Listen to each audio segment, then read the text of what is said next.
Hey, what's up y'all? This is Steve from Natural Selection Angling. I got a great video for you today. You guys might know Brian, he's internet famous. You could know him from various projects he's worked on, I don't know, such as Man and Fish Caught in Compromising Position, which is subtitled Brian Nails a Foul Hooker, or sometimes called Just Another Saturday Night. But that's enough about Brian's personal life. Have you seen Brown Trout Beatdown? How about How to Catch Winter Lake Trout? Maybe you've seen his cameo in Beat the Cold. Or perhaps you're familiar with his early work like his short film, Can You Help Me Brother? I'm Riding the Struggle Bus. Man, but it doesn't matter. When a guy of Brian's caliber asks you to go fishing, you stop what you're doing and you go fishing. So Brian's family for the last 50 years has had a cabin up north in Wisconsin, about 350 miles north from where I live, and it's right on a lake called Red Cedar Lake, which I've never heard of before. But a quick look at the map tells me a lot about this lake. It's way different from what we have down here and these shallow rivers and flowages connected to them. So we left on a Friday evening after work, and it was about a 6-hour drive up there. So our first day really was the second day, and we had to set up camp, but it's looking pretty good so far. I like what I'm seeing.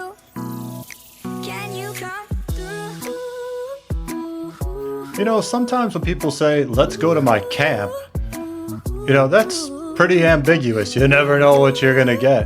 But this was a fully appointed house. It was great, man.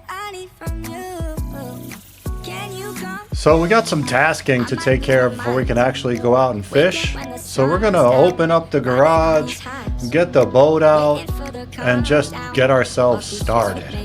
I'm doing decently, just glad that I can breathe. Yeah, I'm trying to realize.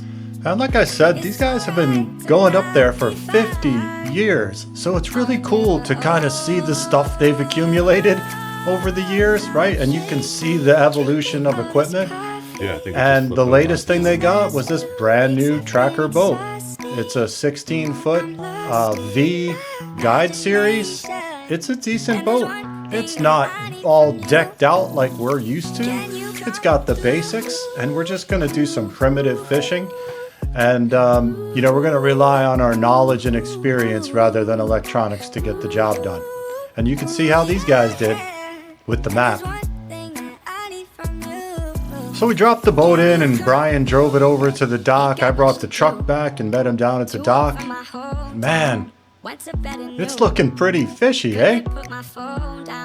It's a really beautiful lake, and you know, me being from the Northeast and fishing the Adirondacks and the Catskills most of my life, this looks really familiar to me, man. But first is first, we gotta make a run into town and pick up some provisions. And this was pretty cool, man. This reminded me a lot of the area where I grew up, around Rhinebeck, New York. Just a really nice small town with really cool stuff in it. I mean, how many towns have the Bluegill Bar and Liquor Store? Where is he in the bar? Just a really nice slice of Americana here. Small town charm, right? All right, so once we got our provisions set, we headed right out to go fishing. But one of the challenges on this trip was going to be that Brian brought his new lady friend with him, and she brought her dog, right? So this is adding a layer of complexity to a two-man fishing trip. But one of the best ways to scout and get other people involved in fishing is just to troll. So we took a couple of trolling runs around the lake.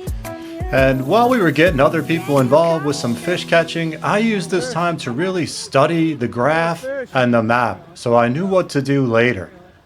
But, you know, first time out, first fish. So one of the ways to keep people who don't fish interested in fishing is to keep these trips short. So right after this, we bailed out, but on the way back to the cabin, we drifted over a deep rock pile, and I nailed a nice smallmouth, and the picture was starting to be put together for me.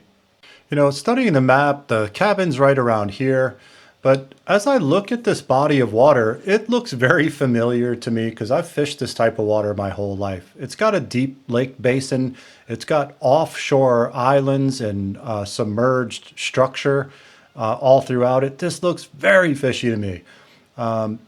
peak of summer. Clearly a smallmouth fishery, right? What am I looking for? I'm looking for offshore structure that has steep dropping banks that drops into much deeper water. And so there's a lot of that in this lake. I'm seeing it everywhere. And these are all very interesting spots that I'd like to fish. Now, this lake is part of a system of 3 lakes, and the lower lake is down here. I can eliminate that. That has nothing that I want to fish. And then if we look at the upper lake up here, it's very similar to the main lake. There's nothing super special or outstanding about it. And so in my experience, it's best to stick to the main lake. Now we're going to leave the cabin and we're going to do a little trolling, right? And this is an abundant area for trolling, right? Lots of things we want to hit here. And so I just want to drag some baits across this offshore structure and just see if we can't get a bite, right? So that's what we did. And we ended up catching that pike right around this area. Okay.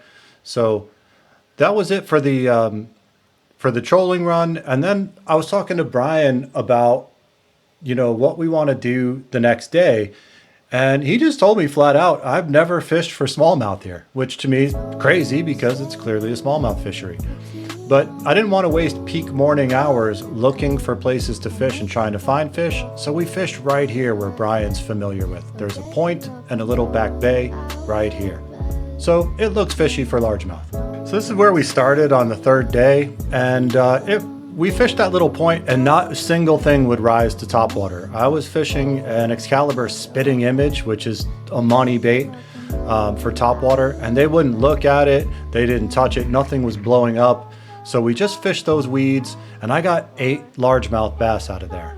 This was the smallest one and they got better, but I didn't film or anything this day because I was just trying to get the lay of the lake. But we tried some other spots later and that Brian fishes topwater, and again, nothing was busting on top and we couldn't get a bite. So we pulled off to some offshore structure again and I knocked out another 3 really nice smallmouths.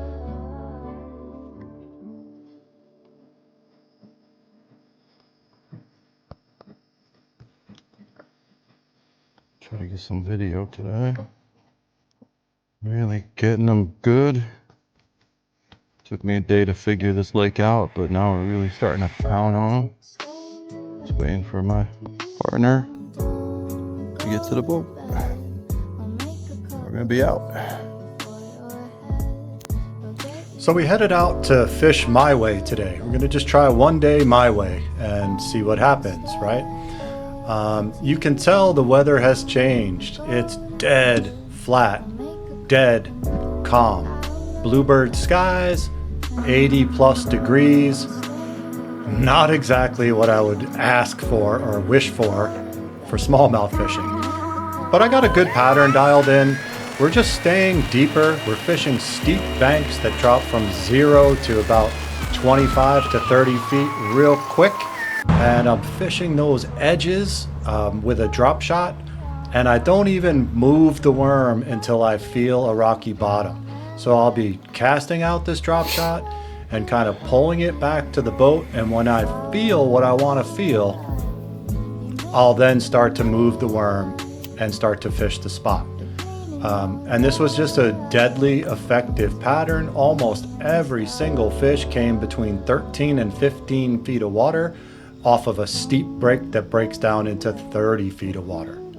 Now, I'm not a superstitious person, but one thing I really do like is seeing birds of prey.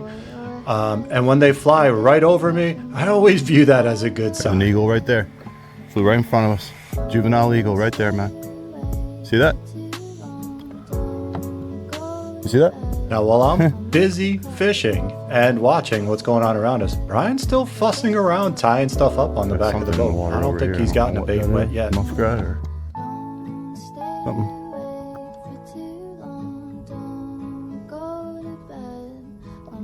Beaver. Like a big muskrat. But anyway, you cut it up. It was a gorgeous morning. The sun was just breaking over the horizon, and it felt like we were going to be on. And we were, man. We were. Picked up the first fish here. Again, just keeping the sinker in contact with the bottom, pulling it towards the boat until I would feel it leave the mud, leave the sand, leave the weeds, and then start ticking across a hard bottom. At that point, I would slow it down and start to work it more. Leave it in place longer and shake it. So nothing to write home about here, but like I always say, it only takes one to get it started. We're on our way.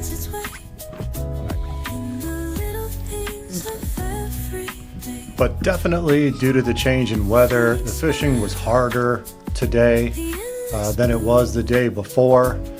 The largest fish I caught this day was smaller than the smallest fish I had caught the day before. So I really wish I had the camera going for those fish, but it is what it is, right? It too, man. Like there was no doubt. So I'm just leaving the GoPro facing forward, and I've got the phone on my chest because the second that Brian hooks up, he's going to be the star of the show. So I'm just waiting for some content to capture. I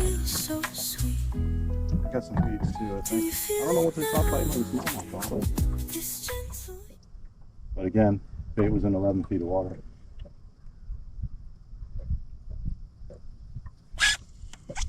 It just got mushy. It just ate it and it went totally mushy.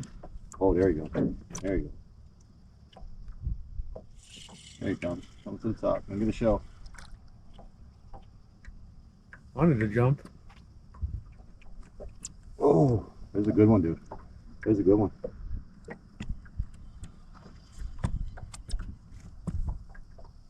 Grab that net. Oh, it's a good one. Oh yeah, smallmouth. I can see him.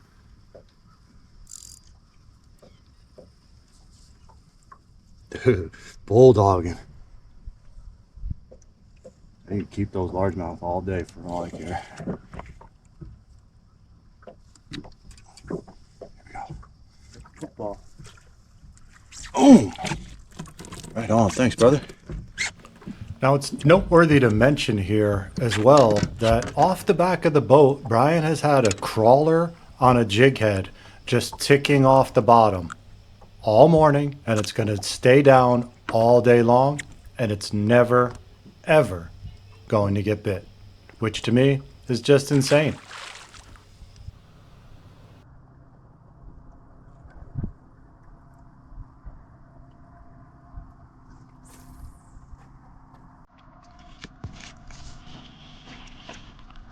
Whoa. Dang, it's right under the boat. Saw him on the graph, jigged it in his face.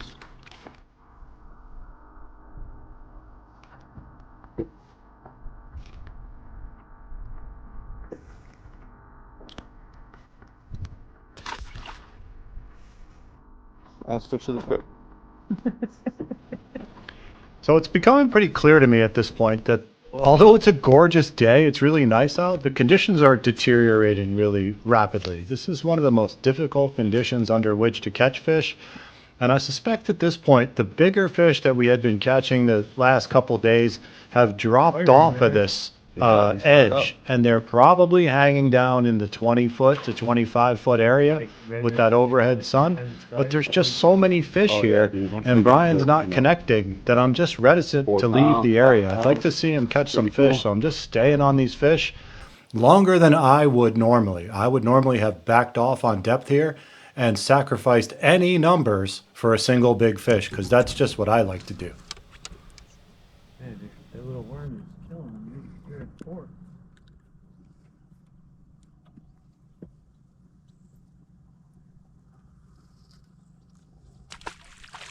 Yeah, this thing's wearing Now, out, bro. Brian's starting to say things like, that little worm is killing him. Right now, I haven't fished anything but that drop shot with a 4-inch robo worm cutworm on it. And now it's even smaller, right? It just keeps getting torn, and I keep taking it down smaller, and it just keeps getting bit, right? But as I watch what he's doing off the back of the boat, he's fishing some big gaudy baits and changing a lot.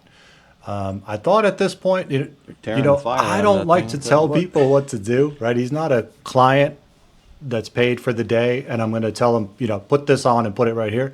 But I'm giving him enough information about what I'm doing that he can connect the dots, and I'm just letting him come to his own conclusions. That was way out there. I just saw a bunch of, I threw my bait and I saw a bunch of bait fly out of the water when mine flew over. And then that fish is just feeding on them underneath.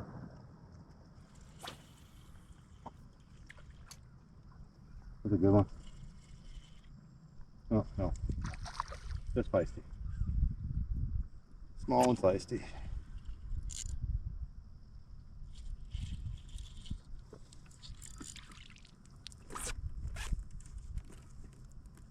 Every one of them a brown bass.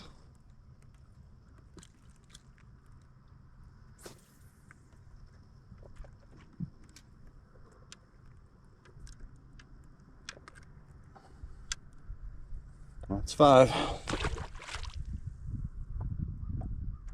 Need to get that guy's grandpa. Yeah, it's mama.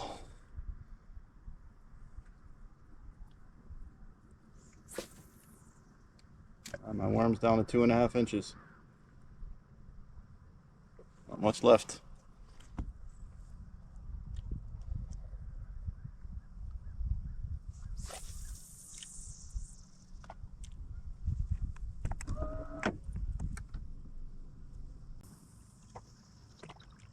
You'll see the bait fly out right there? Yeah, I did. There's going to be fish right underneath that.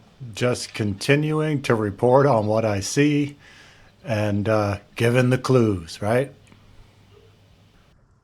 That makes me think we should have bought some leeches instead of some. So you can't see it from this camera angle, but what I'm fishing is a steep break that has an entire tree on it, right? So the tree is stumped off, the stump sticking out of the water, and then like a 40-foot tree is hanging down over the edge into about 25 feet of water. And it's just got branches and stick-ups all over it, and the fish are glued to it. But you're going to see in a little bit how I get burned when I finally hook a good one. There's a school of fish under the boat, dude. There's 30 fish under the boat right now. So you keep seeing me look 30 back fish on the and app talk now. about what's on the graph. Big ones There's too. no graph in the front. And the one that's at the console is just a Garmin Striker 4. It's a little tiny graph. So I've turned it around backwards on its mount so I can see it through the windshield. Spit it out. But there's not a lot of information coming from it. That fish definitely feeding on those minnows up there. And by this point, I've established that what these no fish are fries. feeding on are young of the year perch minnows.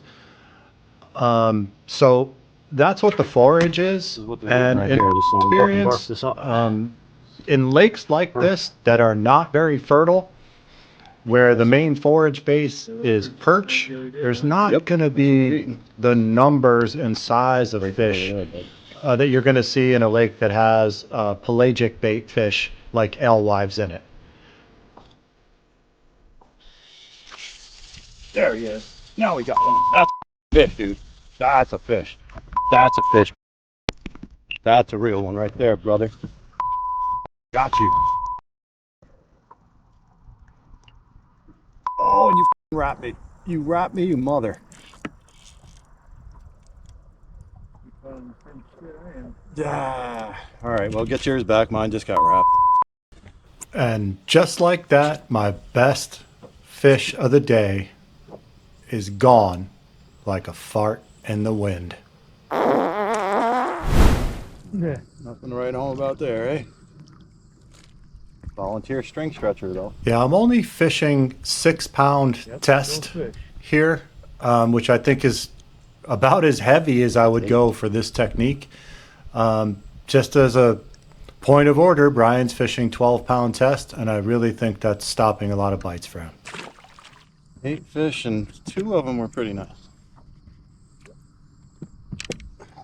And there's a good look at the setup here, man. It's nothing fancy. It's just a little cutworm. Here I had a fish on. But Brian was hung up on a stick, and when he got himself free from it, he tossed it back in the water, and then it just found my line and ran itself all the way down to the hook. And that was the end of my fish. You drop it off and I catch it. And I caught the stick instead. So now it's about 9:30 in the morning. Sun's up fully. I mean, you can see how brutal these conditions are. Not for the humans. It's easy fishing. It's just really hard to catch. So that shaky worm kind of went dry for me for a while. So I put on a Ned rig with a mini brush hog on it. It's a crayfish imitator. And just started fishing it right on the bottom. And was still getting bites on it, but the quality of the fish was not getting any better. I had a few more that were, not on video. And, at this point, we're pretty much ready to pack it in. And that was my 10th fish. Really right. At this point, we're just packing it in. We're going to head back to the cabin and get some breakfast. And, Brian's got some social work to do here. He's got to spend some time with his lady and be social. And, if it were up to me, all I would do is fish, and I don't really care about anything else.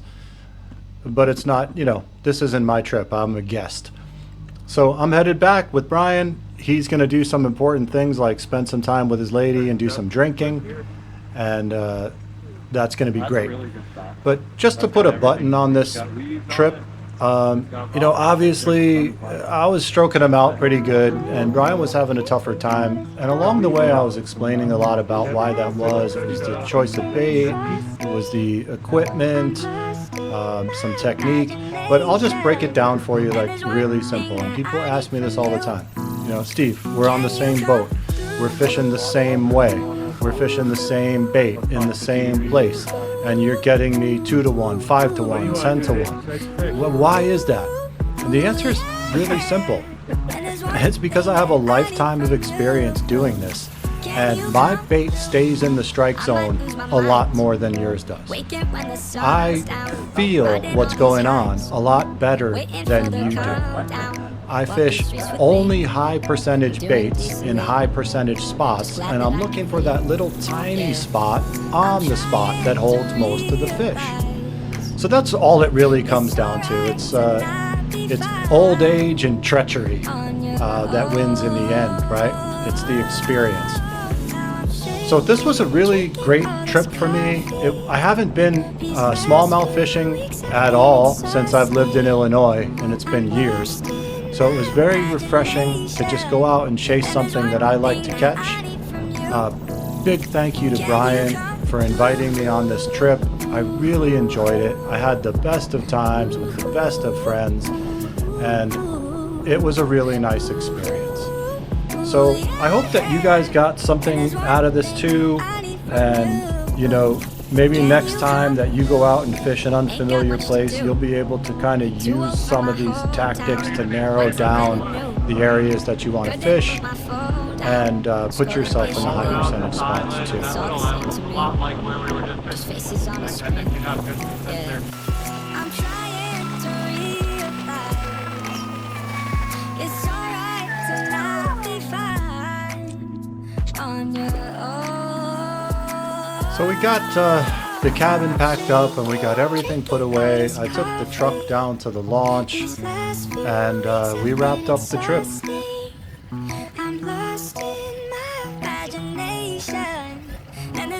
We got the boat loaded up and stored in the garage, and then we hit the road and headed back to the barn.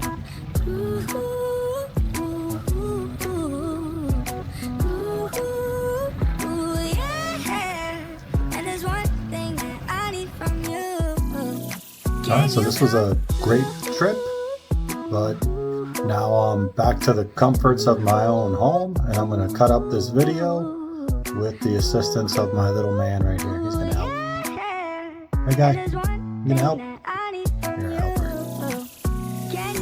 Well, alright guys, that's a wrap. Thanks for tuning in today. And don't forget to like and subscribe and hit the alert bell so you don't miss anything important like, I don't know, this. Take care, y'all. See you soon.